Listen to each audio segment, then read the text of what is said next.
The future of work and leadership always starts with us. Welcome to the Dr. Ginny Show. Let's dive in. Hello, everyone, and welcome back to the Dr. Ginny Show. Today, our special guest is Dana Bernstein. She's a seasoned conflict resolution coach, a speaker, and trainer who has dedicated nearly 3 decades, she started when she was 5, to helping people reconnect with their humanity through stronger internal relationships. She's also the author of It's the Thought That Counts, Mastering the Art of Capital U versus Little U.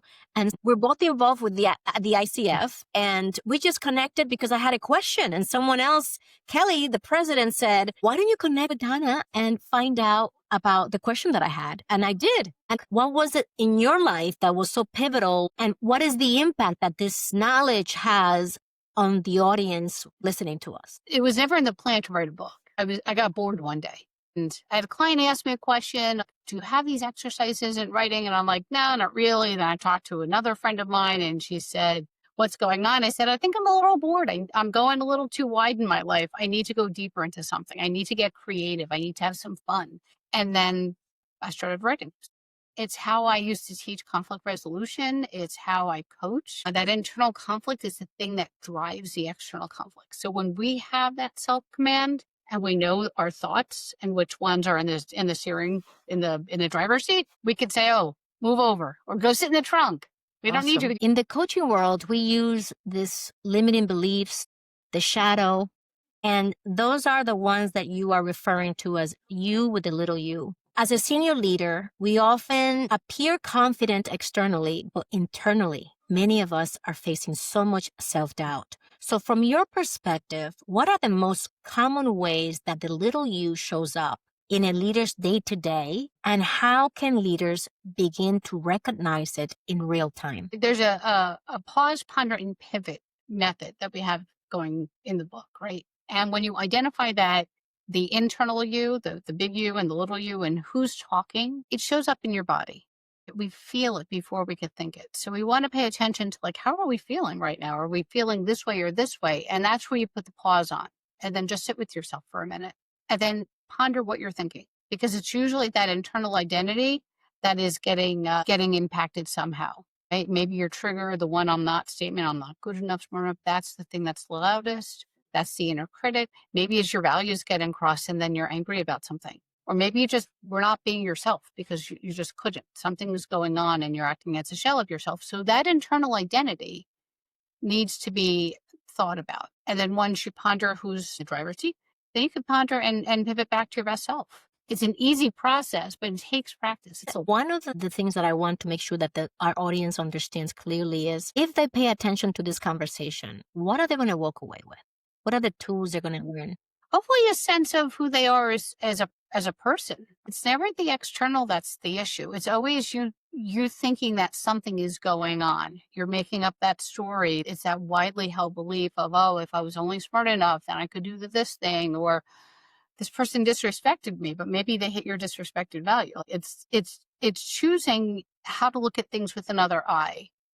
Pay attention to how your body feels, because wherever there's constriction, that's going to be your little you driving the show or driving the bus. And when you notice that, what do you recommend that we do when we are in this high-stake meeting? We are either presenting or we are one of the people involved in influencing the decision, and you're going through this rabbit hole of self-doubt or even disaster thinking, which is how our brains were wired. What is it that you recommend that we do in those cases? Well, actually, I would recommend you think about it before you get into the situation. Pre-thinking is critical. You always want to go in with a thought of what am I going to do if, and building the muscle of giving yourself some pausing techniques, ones that will actually work for you. So everyone has their own pausing techniques. Some people they'll clench their fist, or maybe they focus on their toes hitting the ground or something, breathing, many options, but figure out what works for you. And in the moments where it's quiet and calm, practice that.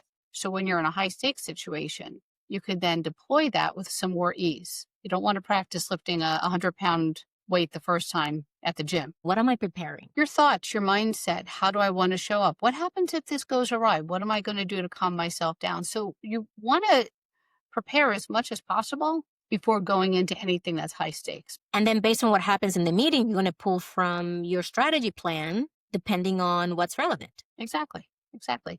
And one of the things in my book is you're identifying that best self. And there's exercises to do that. But if you think about the time that you were the happiest ever, it could be a childhood thing, an adult thing, whichever. And how did you show up in those moments? Who were you being that was so wonderful that just all that wonderful energy came out of you?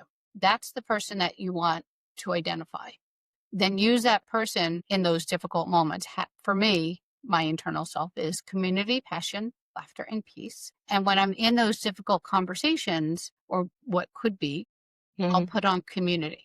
How do I make sure I'm good with myself? And how do I build community with someone else? I don't know that many of us know what our happiest moment is in terms of having thought about it ahead of time. So I guess we're giving you all a tool to identify what was one of your happiest moments in your life and hone in on what was present that made you feel the happiest. And then we're saying use that as a persona to tap into that part of you and bring that part of you during these conflict moments or high stake moments. Exactly.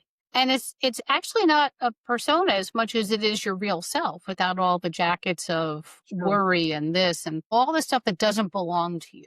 That's what you're taking off because you and your happiest is your natural self. And when you solve conflict, you always want to wear that the happiest self jacket, the pillar jacket, the one that's going to be, yeah, I handled this exactly how I wanted to. And I felt like I did it as my natural self and I didn't go against my own grain. Even if the outside outcome didn't work out exactly how you wanted, you know that you comported yourself in that best scenario as best as you could. I do want to. You want to do a pillars exercise and we could play with your happy self? If you don't mind. Yeah, let's do it. All right, let me grab a piece of paper. Okay, tell me a time when you were the happiest ever in your life. When I was a young kid and I had no worries in the world and I was with my cousins playing, we would do our chores and then we would get lost in the woods and we would rummage for stuff and go to the river and pick up mangoes on the way to the river and eat them and just totally carefree with older cousins to watch over us. No limits, no boundaries, just completely free and carefree. All right, I wrote down a whole bunch of words. I'm going to give it to you to tell me in that moment, who was that woman that was just hanging out and doing She her was thing? a carefree 5-year-old. Yeah, carefree. All right, connected. What? Okay. Connected, Anything else? family, community, adventure, freedom. I felt free. Mm-hmm. I mean, eating good food, delicious mangoes. Yes, well, that's what I wrote down. Health. Absolutely. Yeah. So carefree, adventure, health, and connected. Yes. And that is your best self. I'm going to write that down. We're spot on, by the way. Yeah. Well, they just roll right out of you. That's just who you are. And every time you're not being carefree, you're just not being yourself. You're being a shell of yourself. So how do you feed the carefree woman who's all about adventure and health and just like putting it out there, right? And that's who we feed intentionally. We do that self-care list. And that's in the book on writing a self-care list because there are moments where we're not feeling that. But how do we get back to it? And do we need to think about like that time when I was 5 in the woods doing my thing, right? Or do I need to think about something I could do as an adult and an action item? So one of my pillars is peace. And I am a minimalist for the most part. And cleaning out drawers and making sure things are in order brings me peace. And I could just sit there and just calmly do my thing. And it's just that wonderful feeling, right? So for those who are listening, think of your happiest time and figure out who emerges from that. And the big question is, if I took that attribute away, would you still be you? For our audience, just write it down. Right? Just write out a time in your life where you were the happiest, and you will notice all these words pop out, and you can underline them and be like, oh, it looks like carefree, adventure, health, and connected. That's it. It's really that simple. I mean, sometimes it takes a minute because it's like a weird question to ask yourself. But once you have your words and you're in a difficult conversation or you're in a situation, how does my carefree self show up or my adventure self? So we have to really our emotional intelligence. What would you say about that? Absolutely. But I think we all have it. We all can find our best selves in some moment in time and then use it like a small muscle, right? I mean, some people are going to be able to lift a 10-pound weight right from the beginning, and some people start with a 3-pound weight. And there's a lot of courage in that as well, because depending on the environments that we are in, we may have programmed ourselves to show up a certain way to be like the rest of the people who are around us. And that's a prevalent way of being in, especially in a corporate world or in a corporate culture, where I remember for the longest time not showing these parts of myself because I thought I was supposed to be very professional, and professional people don't have a sense of humor. Yet I love when I broke out of my shell and I was able to be professionally funny in my meetings and just bring that lightheartedness that I have about myself. And it made for more connection. It made for faster rapport and trust. And you better believe we got things done. We did it having a little bit of fun, and people enjoy that. Beautiful. So as you're talking, this is what comes out. It's like, this was fun in a meeting and I finally let myself go and I was just being my normal self. That's the person that we want to uncover underneath all the jackets that you've buried. So here's another exercise. Tell me your absolute favorite food. It's a Dominican dish. It is called mango. It's mashed plantains with sauteed onions. And usually we would have it for, let's say, breakfast or lunch. And it would be with an egg, fried egg, or with fried cheese. There's a special cheese you fry that doesn't come apart. It stays nicely in little rectangles. So that would be like my comfort food if I am sick and I want to feel like I'm a child again. My mom would make that for me. All right. So what is the food that when you think about it, oh my goodness, you want to throw up? They have something called pig's feet or cow's feet that they make, and it has a lot of collagen and is very gelatinous. Whenever I think about it, I just, and people, and they eat it with garbanzo beans. It's my least favorite food. So every time you're acting as a carefree, adventure, health, connected, humor / fun woman, come on, go. You're eating a lot of it. It's fun, right? Every time that imposter, the I'm not, whatever we declare that is, picking cow's feet. Yes, like no, please, no, please. I mean, the thoughts you fill your head with are no different than the food you fill your stomach with. And you could choose come on, go every day, even if it's a 1%. You don't need the pigs and cow's feet, right? So let's talk about what gets in the way of me being able, or any leader who's listening, to be able to feel those innate qualities that they bring when they're feeling their best. What gets in the way? Our thoughts. It's our thoughts. I mean, it's the ones that say, I'm not good enough. I'm not smart enough. I'm not something. We could be holding on to some emotion from a value that we perceived got hit. So like you were saying, some people like the pigs and cow feet and you don't. That's conflict, right? Like it's made up. There's no such thing because some people love that as a dish. Some people hate mango. I know. I can't imagine it. I'm just kidding. But yes, some people do. Exactly. And so that's what we call this inner critic. And you call it the inner critic as well. It's a trigger. It's the one trigger that is, it's just one sentence. It's I'm not something. It's not this big pile of thoughts. It's one pervasive thought that you really believe is the thing that holds you back. If I was only smart enough, if I was only wanted, if I was only liked. If I was more respected, if I had more influence. Let's talk about the who assessment that's in your book.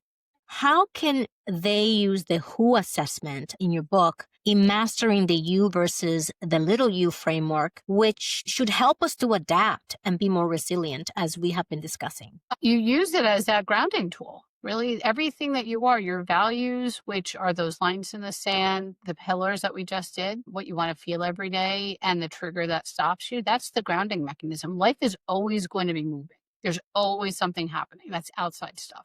Your inside world doesn't have to be as chaotic as the outside. And when you're calmer on the inside, you're more grounded. You mentioned the values that we haven't talked about. So values are hard lines in the sand. I think conflict is a very big mountain, and the best thing to do is to break it into smaller pieces. So the same with the who assessment.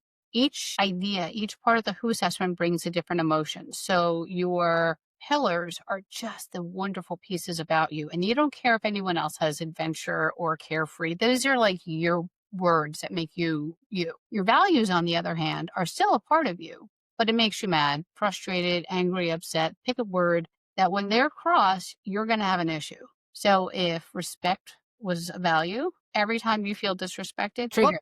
My back is up, I'm triggered on exactly that. when you're in the trigger I'm not phase, it's demoralizing. It's just like this heavy blanket. You're not angry or upset. You're not feeling like a shell of yourself. Think of a time when you were so demoralized, when you were just not feeling it. Was there one pervasive thought that went through your mind? Some ideas. I'm not good enough, smart enough, wanted, liked, listened to, heard, valued. And when one rings the bell loudly and says, yes, that's the loudest one, identify when it comes up. Once I've been triggered by something that happened, for example, feeling disrespected, what do I do then? Pause, ponder, pivot. You want to pause and just be like, whoa, I feel disrespected.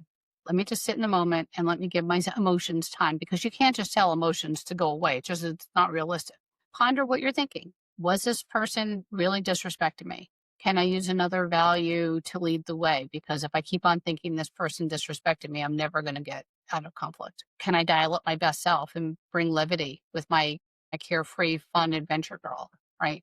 And how does she look at it a little bit differently? How would she look at the situation? And once you're in that ponder phase of playing with what thoughts you can use, let the dust settle, sit with it, and then pivot back to that best self, that carefree adventure health woman, because she is the one that's going to respond instead of react. I had a very difficult conversation earlier this week, and I was so proud of myself because I did exactly what you're describing. I was feeling disrespected. I was feeling betrayed by the person that I was speaking with. And in that moment, I even expressed a part of me wants to scream at you. Another part of me realizes that this has nothing to do with me. And the person agreed that it had nothing to do with me. And that conversation could have gone sideways fast. And I was able to very calmly express how I felt, express that our values were not aligned, and proceeded to move on our separate ways. That was huge. And with the who assessment and knowing your words, I mean, you didn't know them when you had the conversation, but you know them now. That's that grounding mechanism. And you were so proud of yourself. And that's what I would love for all of us in this world to have, is that grounding of what makes us our best self, and embrace our blueprint of how we are. And we're not showing up authentically. I would love to explore this whole framework that you created to help us anchor ourselves, to identify when the you, the highest self you, and the little us is showing up. In the context of our leadership, that's a big deal, because I can equate that to self-leadership. When we aren't able to recognize that, wait, I'm not in my highest self, you don't have an ability, you don't have self-awareness, first of all, but you don't have an ability to recover, which then it could derail your entire meeting, your entire team. It could derail your initiative, the program you're running. It could tarnish your personal brand if you can manage the emotions or what you notice is happening to you or for you. As I always say with Byron Katie, this is happening for me, not to me.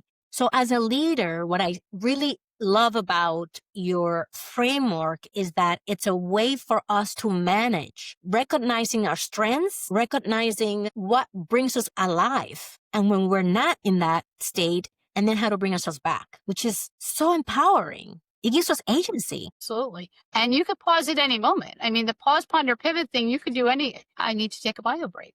I mean, that's an easy one. No one's going to question, oh, I need to go off camera for a second. We can always take that pause, because that 5-second pause might be the thing that saves your brand, for you to just feel like, ooh, that was tough. Let me just reground myself in what matters, and then go back. There's no excuse for, ill behavior. And we are being role models for our leaders who are sitting in that room. And if we lose it, it's not something that we want to do in front of our team. It's also demoralizing. I mean, who wants to work for a leader that doesn't have self-command? It makes it very difficult to want to show up and be the best that we could be to make the best product, because we're just waiting for that person's shoe to drop and be like, oh, here we go again. So self-command is critical. Controlling the emotions, stepping out, giving yourself a minute. What's the biggest challenge that you see with leaders that you coach and with people that you coach? Some people, like you were saying before, don't have that emotional intelligence to the level. It is a muscle. We have emotional intelligence in certain situations. Maybe we're better with our family than at work. Maybe we're better at work. But there is a spot that we are our best selves. That's where you start practicing, carrying it over to the different areas of your life. One of the questions that I would ask the audience to ask themselves is, how do I feel right now? And I know that in our daily work, we don't stop to do that, especially if you're going into a high stake meeting. How do I feel is also going to drive the energy level you bring. And you may notice, wait, I'm really low energy right now. What am I going to do to ump my energy? Because if I go into that meeting the way that I'm feeling right now, it's not going to make me very influential. And that's where I would say feed those pillars. So how do you dial up carefree? How do you dial up adventure, health, connected, humor/fun? You don't really have to go too far. It's like 10 or 15 words that make you you, right? And you don't have to say, I have to pick out something that's not going to be me. What would you say to leaders who are afraid to do that, afraid to use this pathway to find the better version of themselves and actually go to work and invite those parts of them to come with them? Maybe they just dial it up 1% or 2%, right? Or 5.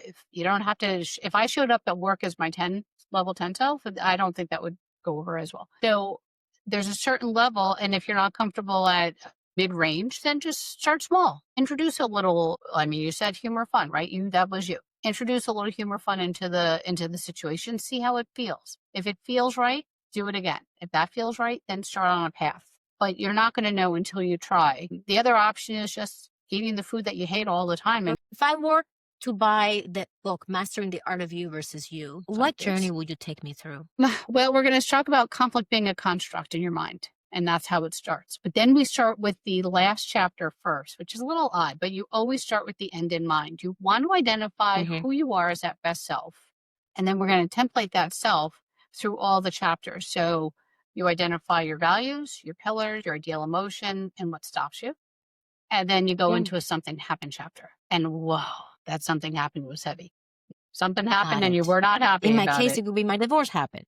Or that difficult conversation. Something happened and someone disrespected you, so you thought, and then you had to have this hard conversation. And then what happens after that? Then we decouple. So we have something happen and we decouple it from our thoughts. And when we look at them as two separate entities, there's distance. That's that pausing piece. When there's distance, you could breathe. I'm seeing that my perception is my value is hit, or I'm feeling whatever it is, right? So you decouple the what happened from your thoughts about it. And then the next chapter is you start discovering why. It's that pondering phase, like what is really going on underneath this? And then everything else in the book is bouncing forward. We create alternatives. There's tons of exercises. How do you flip perceptions? How do you change that internal conversation? And then after you do that, we're going to road test, like, okay, I think I have a solution to this problem, and I want to make sure that my external solution matches my internal self. And there are some diagrams that you can go through. They're mind mapping exercises.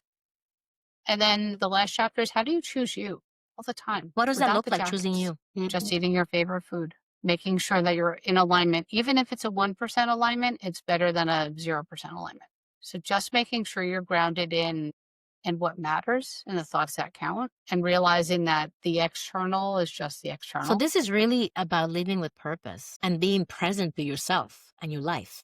So what gets in the way? I can think of a few things. Maybe you can add to the list. I can think of busyness, demands, deadlines, projects, difficult team members, difficult managers, difficult stakeholders, clients, customers, difficult patients. All of that can get in the way because that is the noise outside of us.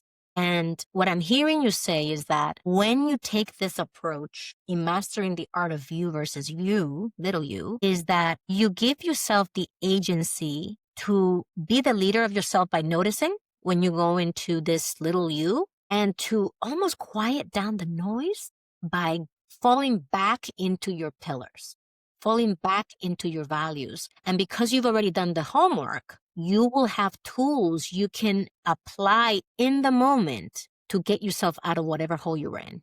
That's exactly it. And to add on to that is you've always figured out a way forward with all the outside noise. You wouldn't have been this far if you didn't figure it out. So trust that you'll figure out the next thing with all the other extra noise. It's the noise doesn't go away. It's the approach. It does. That part about, oh, you're always going to figure it out is a mindset shift of things always work out for us. And that gives you what? Anybody who's listening, how do you feel when you tell yourself, I always figure it out? it gives you so much resourcefulness. It opens up your mental bandwidth to now be creative and to lean into your subject matter expertise and your network and your mentor and just the people around you that can support you to solve the problem. Your best self that solves the problem because you've always been able to figure it out. I mean, you'll get outside advice of this or that, right? People hand you all sorts of jackets. You try it on. You're like, "Oh, maybe I like a piece of this or maybe I like a piece of that," but you know what feels right. At the end of the day, when you have to do something, your gut will say, yeah, I have to add in these extra slides or I have to take them out or this is how I have to do things because you'll feel it. And that's the feeling that you want to trust. And the outside advice is always great, like always wonderful feedback, right? And some of it you discard and some of it you flip on its head. But trust yourself. Trust yourself. That's huge. I guess the more success we've had, the more we can trust ourselves because we can say, oh, I've done it before. If you are in a new situation, like a new scenario that you're innovating in or that you're not so familiar with, as all of us are in as it relates to technology and AI and embracing it and adopting it, that I'm sure will give all of us more pause to go in with self-trust. We've always done it, Janae. We've always figured out we had to learn how to walk. We had to learn how to go to another country, speak another language, go start our first job, leave our parents' house. We've had so many firsts in our life, driving a car, walking to the store, going food shopping for the first time. When you are, let's say, a newly promoted to the executive leadership ranks leader, and you are obviously a great performer, you are strategic, you are a great contributor, people respect you, and they want you to now serve at this new level, that is a new arena, as they say. And so the stakes are higher than when I learned to walk and when I went to the store for the first time. So the newness is something that we do all the time. The context in this case, at these levels, the pressure is high and the expectations are very high. They wouldn't have elevated you if you weren't already demonstrating those exact same qualities at the level you were. They just elevated you to where you needed to be because you were already doing the thing. It's not like they took a newbie and said, here, go be an executive. You were acting as an executive in that mindset, doing all of the things prior to getting elevated. And so certain things will be new.